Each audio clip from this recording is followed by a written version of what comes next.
death in his country house.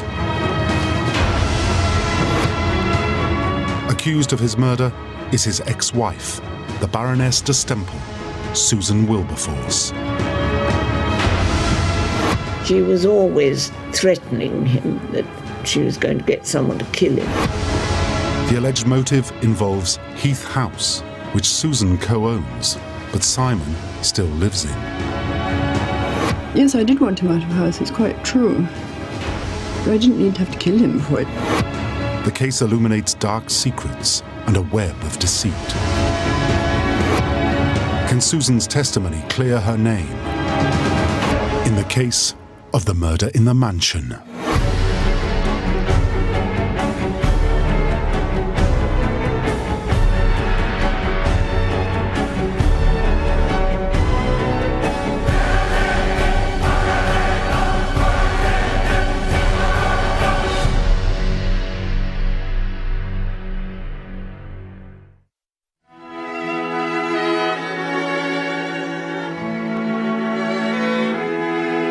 "68-year-old Simon Dale lives alone in the country mansion, Heath House.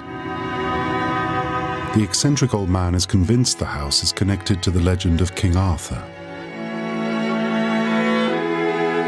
Simon is nearly blind, but manages to get by without help and keeps to himself.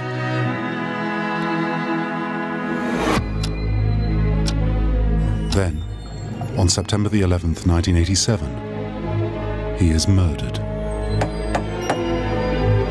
This man in his 60s, living in rather odd circumstances but doing no one any harm, opened his door on a Friday night in the middle of Shropshire and was subjected to the most brutal, violent attack, whose design really can only have been to kill him or do him very, very serious injury.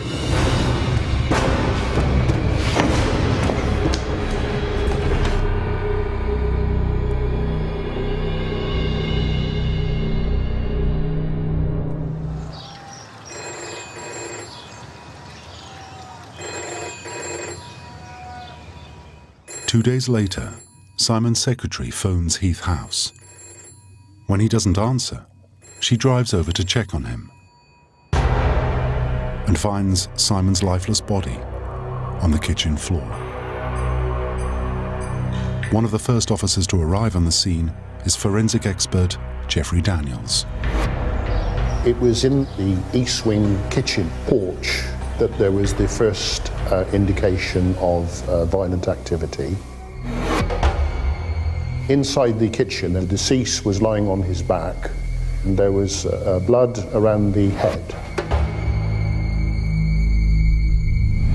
Close examination revealed what appeared to be 5 wounds to the top of the head. And also there was a slight mark to the throat. Simon Dale's head wounds have been made by a heavy, blunt instrument. But the police also noticed that the kitchen table has been moved. The deceased had struck his throat whilst falling forward on the edge of the table, resulted in a broken thyroid and hyoid bone, and so he would have choked on his own blood. Simon Dale's death horrifies the local community. We heard that he'd fought bitterly, this person who killed him, and I thought, fancy fighting a blind man to kill him, you must be pretty horrible. At first, police are puzzled by the crime. There was no ordinary, inverted commas, criminal motive. There was no theft, there was no burglary from within the house. But it doesn't take long for the investigation to point directly at Simon's ex-wife. Susan Wilberforce has remarried and has gained the title of Baroness de Stempel. There was only one motive. It was someone who hated him with such venom they would go to that length.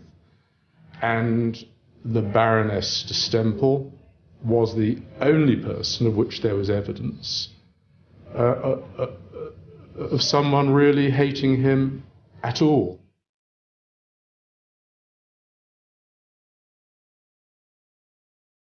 The acrimony between Susan Wilberforce and Simon Dale revolved around Heath House, the Queen Anne mansion they had bought a couple of years after they married, with Susan's money. Susan is impeccably aristocratic. She is descended from Sir William Wilberforce, famous in Britain as the man who abolished slavery.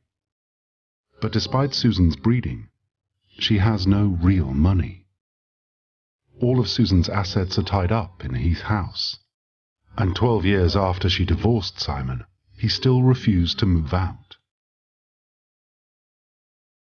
The battlefield was Heath House. She appeared to become obsessed with getting it off him, getting it onto the market, and getting her half share of the value. With Simon dead, the house is now solely owned by Susan. But did she kill him to get it?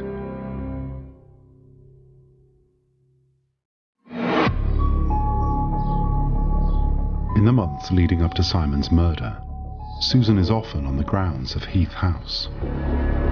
She is renovating the exterior because she wants to sell it. But Simon won't let her over the threshold and has even put locks on the windows. One day when I went, she'd been there with some of her children on the higher windows with ladders and things, trying to get these locks undone. He was quite worried. Simon is convinced Susan has